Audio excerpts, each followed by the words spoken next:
Genèse au chapitre 11. Toute la terre avait une seule langue et les mêmes mots. Comme ils étaient partis de l'Orient, ils trouvèrent une plaine au pays de Shinéar. Ils y habitèrent. Ils se dirent l'un à l'autre, allons, faisons des briques et cuisons-les au feu. Et la brique leur servit de pierre et le bitume leur servit de ciment. Ils dirent encore, allons, bâtissons-nous une ville et une tour dont le sommet touche au ciel, et faisons-nous un nom, afin que nous ne soyons pas dispersés sur la face de toute la terre. L'Éternel descendit pour voir la ville et la tour que bâtissaient les fils des hommes, et l'Éternel dit, voici, ils forment un seul peuple, et ils ont tous une même langue. Et c'est là ce qu'ils ont entrepris. Maintenant, rien ne les empêcherait de faire tout ce qu'ils auraient projeté. Allons, descendons, et là, confondons leur langage, afin qu'ils n'entendent plus la langue les uns des autres. Et l'Éternel les dispersa loin de là, sur la face de toute la terre. Ils cessèrent de bâtir la ville. C'est pourquoi on l'appela du nom de Babel, car c'est là que l'Éternel confondit le langage de toute la terre, et c'est de là que l'Éternel les dispersa sur la face de toute la terre. Voici la postérité de Sem. Sem, âgé de 100 ans, engendra Arpachshad, 2 ans après le déluge. Sem vécut après la naissance d'Arpachshad 500 ans. Il engendra des fils et des filles. Arpachshad, âgé de 35 ans, engendra Shélash. Arpachshad vécut après la naissance de Shélash 403 ans. Il engendra des fils et des filles. Shélash, âgé de 30 ans, engendra Héber.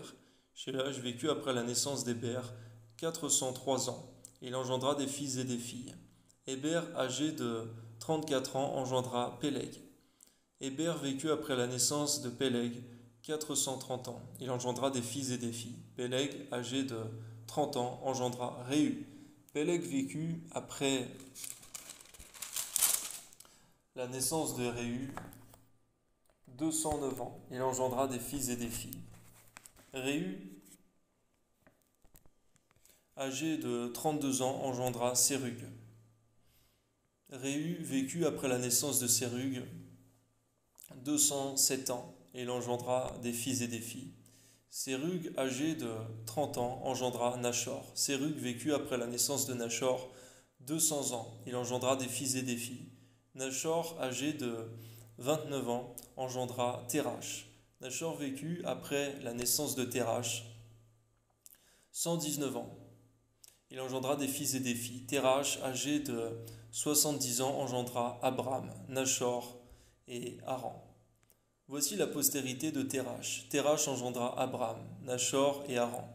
Haran engendra Lot, et Haran mourut en présence de Térash, son père, au pays de sa naissance, à Ur en Chaldée. Abram et Nachor prirent des femmes. Le nom de la femme d'Abram était Sarai, et le nom de la femme de Nachor était Milka, fille d'Haran, père de Milka et père de Jisca. Sarai était stérile, elle n'avait point d'enfant.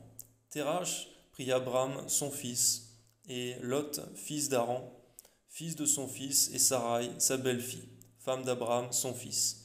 Ils sortirent ensemble d'Ur en Chaldée pour aller au pays de Canaan. Ils vinrent jusqu'à Charan et y habitèrent. Les jours de Térash furent de 205 ans, et Térash mourut à Charan. Amen.